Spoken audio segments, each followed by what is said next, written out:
আসসালামু আলাইকুম, ঈদ মুবারক সবাইকে। আজকে আমাদের ঈদের দ্বিতীয় দিন, তাই আমরা আজকে গরুর মাংস নিয়ে আসলাম এবং খাপসা চাল বানিয়ে দুপুরে লাঞ্চ করব। যেহেতু আজকে আমাদের লাস্ট ডে ঈদ হলিডে, কালকে থেকে আমরা আবারও পুনরায় কাজে চলে যাব। তো সম্মানিত ভিউয়ার্স, আজকে গরুর মাংস বানাবো। প্রথমে আমরা মাংসগুলোকে ছোটো ছোটো করে পিস করে ধুয়ে রেখে দিলাম। আমার এখানে অনেকগুলো মশলা, পাঁচফোড়ন মশলা, গরুর মশলা, হলদি, জিরা, ধনিয়া গুঁড়া এবং মরিচ। আর এখানে আছে বড় এলাচ, লং, ছোট এলাচ, গোলমরিচ, দারচিনি, তেজপাতা ও কাঁচামরিচ। এখানে যেহেতু আমরা শর্টকাট, এখানে হচ্ছে কি আপনার রসুন বাটা এবং আদা বাটা একসাথে মিক্স করে পেস্ট করে রেখে দিয়েছিলাম। আর এটা হচ্ছে আমাদের পেঁয়াজ কুচি কুচি করে রেখে দিয়েছি। তো মাংসগুলোকে আমরা একটা বড় পাতিলে রেখে দেবো। সব মাংসগুলোকে রেখে দিয়েছি এখানে। এখন আমরা আস্তে আস্তে সবগুলো দিয়ে দেবো। পেঁয়াজ কুচিগুলো দিয়ে দিচ্ছি।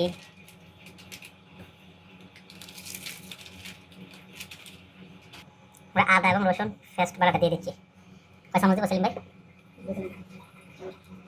2-3 চামচ দেবো। হ্যাঁ, আমরা সব মশলাগুলো দিয়ে দিই।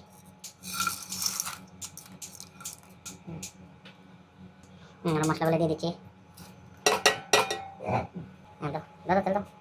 আমি সামান্য একটু তেল দিয়ে দিচ্ছি। বাস খালাস।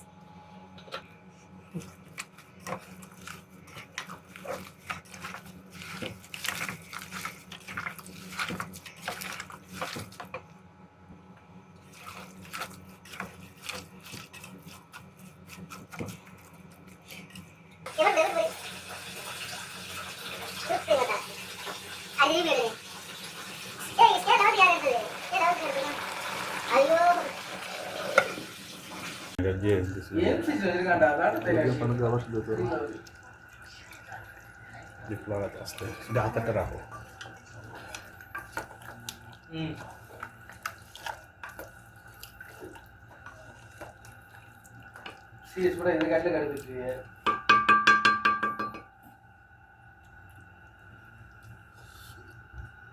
পানি গরম করে গরম পানি দিয়ে দিস তাহলে ঠান্ডা পানি না দিয়ে